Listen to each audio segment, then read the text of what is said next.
Yan mga ka-update, maaga pa tayo dito sa playa ngayon. Nagbubukan liwayway pa lang.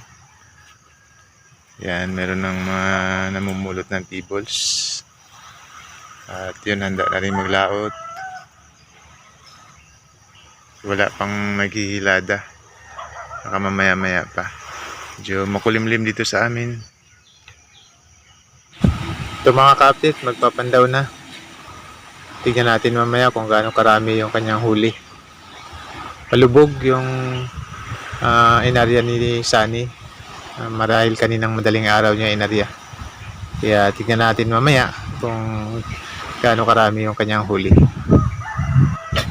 Ito rin, magpapandaw na rin mga ka-update si Philbert.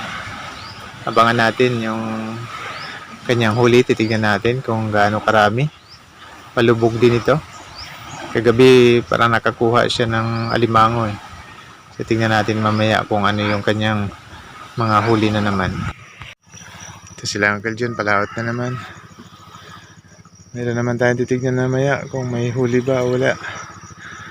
Pero praying na mayroong mga huli. So yan mga ka-update, nagsimula na sila mag-arya. Yan lang sa malapit. Ito namang isa, si Philbert ay pumapandaw. Sila Uncle John nag-aarya na doon sa may bandang likuran. Ganyan lang kalapit yung nilalambatan dito. Actually meron din doon sa laot-laot. Yun. Si Sunny, yung unang nagpandaw kanina. Pero hindi ganong kalayuan yan. Yan. So yan, nakapaikot na sila Uncle John. Bali yung inaarya nila ngayon ay yung lubid na naman. Tapos na nila yung area yung lambat. Yung lubid na yung kanilang ina-area papunta doon sa kabilang dulo. Para itatali doon yung o baga kukunin nila yung kabilang dulo, sasabit sa bangka, tapos hihilain naman yung lubid pabalik. Kaya sila Uncle John tumatabog na ng isda. Ayan. Napalo-palo na sagwan yung dagat para kung may isda sa loob, magbangga na sa lambat. So may pauwi na mga ka-update. Si Sunny.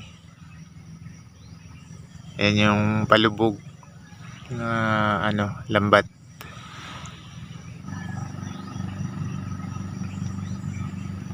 Tignan natin. Ayan, marami mga ka-update. Halos mapuno yung balde.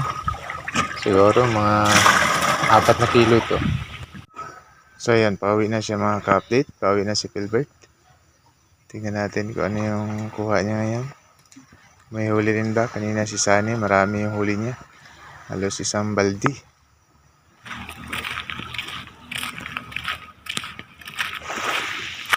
Hindi Robert? Uy, marami din. Wow. Dami eh. Ang ulam na. May bibinta pa.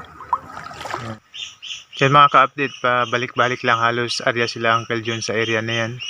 Pero may nakukuha sila.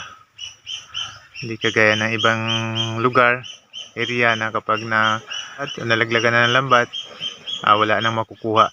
Dito sa amin, pag may nag-area ganyan, mamaya aaryahan naman. So meron naman din makuha. Diyan naman sa gitna na yan, lusay. Maganda yung lusay. Tapos doon sa kabila ay bahura. Yan yung hibasan. Tapos dito rin sa kabila. Ayan. Hibasan din yan. So magagandang mga corals. So ito na. Pauwi na sila Uncle John mga ka-update. Titignan natin. Pansinin nyo yung aso na yan. Kanina pa yung hintay. May hiwalay na video ako dyan mga ka-update. Pwede nyo yung panoorin sa aming channel. Puntahan nyo lang. So tignan natin kung anong huli nila. Tignan natin kung may huli. Dami. Pusit. Uy, pusit.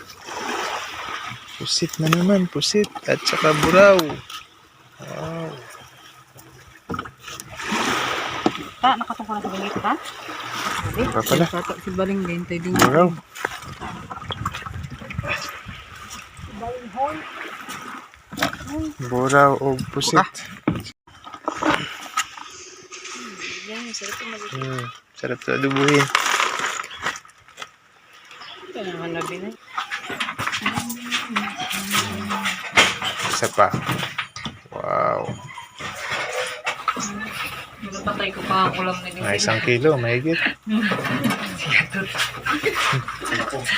Yan, timbangan.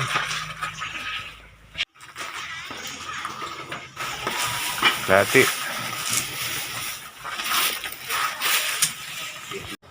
So, ganyan po dito sa amin mga ka-update.